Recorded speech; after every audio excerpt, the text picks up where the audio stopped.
sebuah lembah di provinsi Henan, Tiongkok, berdiri sebuah biara tua yang dikelilingi pegunungan sunyi dan kabut tipis. Dindingnya sederhana, namun menyimpan kisah yang bergema jauh melampaui tembok batu itu sendiri.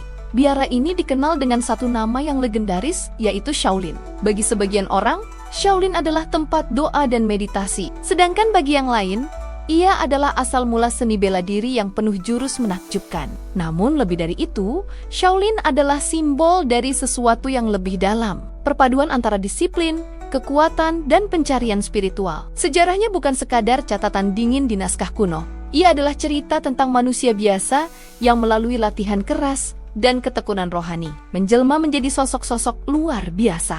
Para biksu yang awalnya datang untuk mencari kedamaian, justru menemukan jalan yang membuat nama mereka abadi, yaitu Jalan Shaolin. Dan malam ini, kita akan menyingkap lapisan demi lapisan cerita itu. Dari awal mula ketika ajaran Buddha masuk ke Tiongkok, kisah seorang pengembara bernama Bodhidharma, hingga lahirnya seni bela diri yang menggetarkan dunia. Sebuah kisah di mana doa dan jurus, meditasi dan pedang berpadu dalam satu legenda.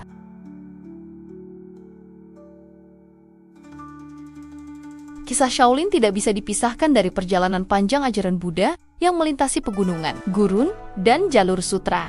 Dari India, ajaran itu menyebar ke Asia Tengah hingga akhirnya tiba di daratan Tiongkok. Di tengah perubahan zaman, biara-biara mulai dibangun sebagai pusat meditasi dan pembelajaran spiritual.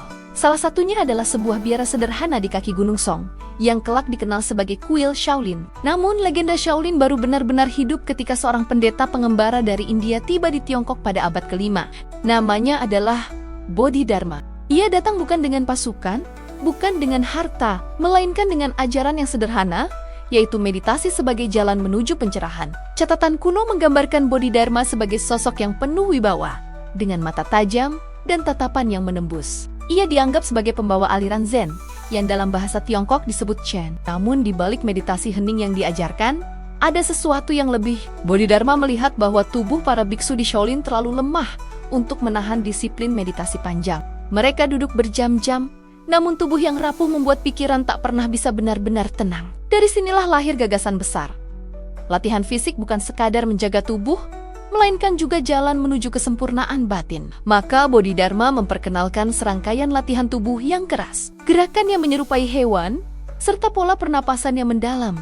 Awalnya sederhana, namun dari sinilah akar seni bela diri Shaolin mulai tumbuh. Gerakan itu bukan hanya jurus, melainkan doa dalam bentuk lain, keseimbangan antara tubuh, pikiran, dan jiwa. Di saat itu, biara Shaolin bukan hanya tempat meditasi. Ia mulai menjadi kawah candra di muka, tempat di mana tubuh ditempa, pikiran diuji, dan spiritualitas dipertajam. Sebuah awal dari legenda yang kelak mengguncang dunia.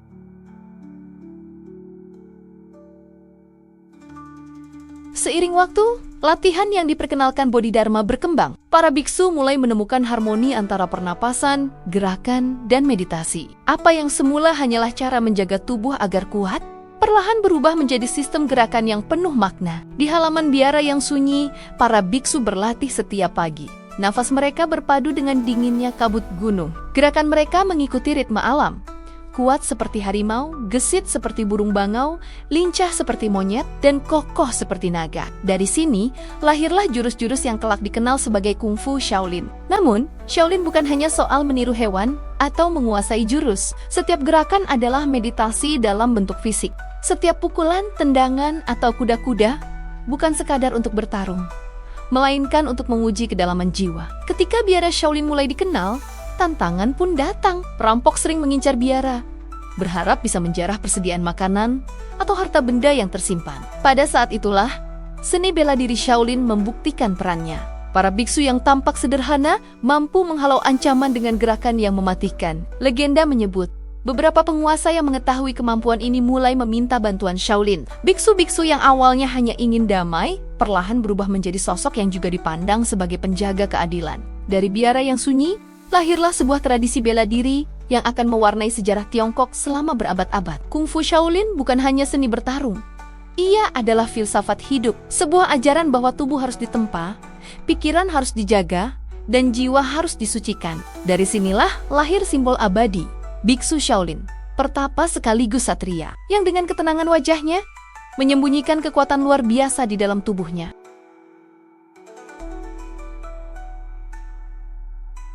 Seiring semakin terkenalnya nama Shaolin, hubungan biara ini dengan dunia luar tak bisa dihindari. Para kaisar Tiongkok memandang Shaolin bukan hanya sebagai pusat spiritual, tetapi juga sebagai kekuatan yang bisa diajak bekerja sama. Catatan sejarah menyebut, pada abad ke-7, biksu-biksu Shaolin pernah membantu seorang pangeran dalam perebutan tahta. Dengan kemampuan bertarung yang luar biasa, mereka berhasil menundukkan lawan-lawan sang pangeran. Sebagai balas jasa, biara Shaolin diberi tanah dan perlindungan dari istana. Sejak saat itu, nama Shaolin tidak lagi hanya identik dengan doa dan meditasi, melainkan juga dengan kekuatan militer. Namun, hubungan dengan kekuasaan selalu membawa dilema. Di satu sisi, biksu Shaolin tetap berpegang pada jalan spiritual dan kedamaian. Di sisi lain, mereka sering dipanggil untuk menghadapi ancaman nyata, perampok, pasukan pemberontak, bahkan serangan asing. Shaolin pun menjadi semacam benteng tak resmi yang menjaga kestabilan di wilayah sekitarnya.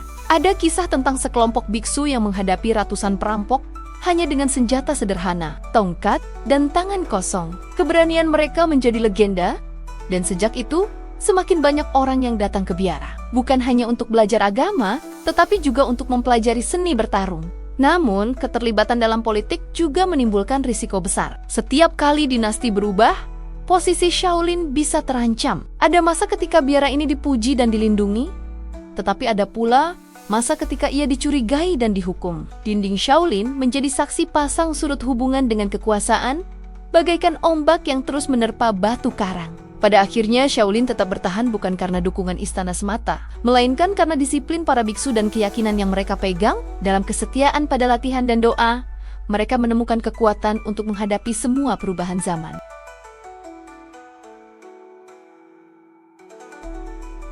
Seiring berabad-abad berlalu, nama Shaolin tidak hanya dikenal lewat catatan sejarah, tetapi juga melalui cerita-cerita yang beredar dari mulut ke mulut. Di balik tembok biara dan kabut pegunungan, lahirlah legenda yang membuat Shaolin tampak lebih dari sekadar biara atau pusat bela diri. Ia menjadi mitos. Orang-orang bercerita tentang biksu yang mampu berdiri berjam-jam di atas 2 jari tangannya, seolah tubuhnya terbuat dari baja. Ada pula kisah tentang latihan ekstrem, seperti menggantung tubuh dengan rantai, berlatih memukul pasir, atau mengangkat beban luar biasa demi memperkuat tubuh hingga batas yang mustahil. Legenda lain menyebut para biksu Shaolin mampu menghancurkan batu besar dengan satu pukulan, atau menahan serangan pedang tanpa luka. Apakah semua itu nyata? Atau hanya dilebih-lebihkan oleh imajinasi rakyat?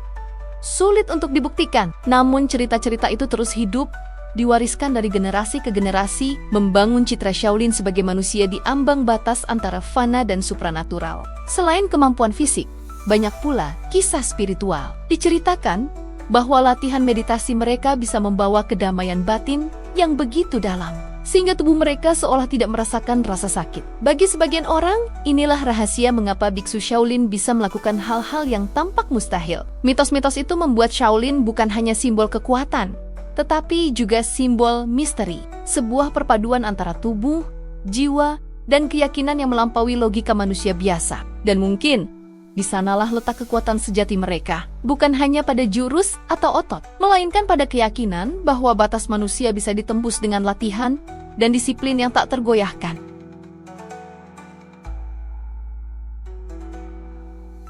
Waktu terus berjalan, dinasti berganti, peradaban berubah. Namun nama Shaolin tidak pernah benar-benar pudar. Dari sebuah biara sederhana di kaki Gunung Song, warisan itu kini mendunia. Di Tiongkok, Shaolin tetap dipandang sebagai salah satu akar budaya. Para biksu modern masih melatih tubuh dan pikiran dengan disiplin keras, menjaga tradisi yang diwariskan leluhur mereka. Namun jejak Shaolin kini melampaui tembok biara, dari mulai kisah klasik dalam literatur, seni pertunjukan, hingga layar perak. Shaolin menjelma menjadi simbol yang dikenal di seluruh dunia. Film-film kungfu dari abad ke-20 menjadikan nama Shaolin identik dengan keperkasaan. Sosok biksu berkepala plontos, berpakaian sederhana, namun memiliki jurus menakjubkan, kini menjadi ikon global. Dari Hong Kong hingga Hollywood, Shaolin tidak lagi hanya milik Tiongkok, ia menjadi bagian dari imajinasi manusia tentang kekuatan, disiplin, dan pencarian jati diri. Namun di balik ketenaran itu, esensi Shaolin tetap sama, harmoni antara tubuh, pikiran, dan jiwa. Mereka mengajarkan bahwa kekuatan sejati lahir dari pengendalian diri, bahwa disiplin bisa menembus batas, dan bahwa kedamaian hanya bisa ditemukan melalui perjuangan batin. Shaolin bukan sekadar kisah tentang pertarungan atau jurus-jurus mematikan. Ia adalah cerita tentang manusia yang mencari keseimbangan di tengah dunia yang selalu berubah. Sebuah warisan yang tidak lekang oleh waktu. Sebuah cahaya yang lahir dari biara sunyi, namun kini menyinari seluruh dunia. Dan pada akhirnya, Shaolin mengingatkan kita pada satu hal sederhana, bahwa dalam setiap manusia, ada kekuatan yang bisa dibangkitkan jika saja kita berani menjalani jalan, disiplin, dan keyakinan seperti para biksu di biara kuno itu.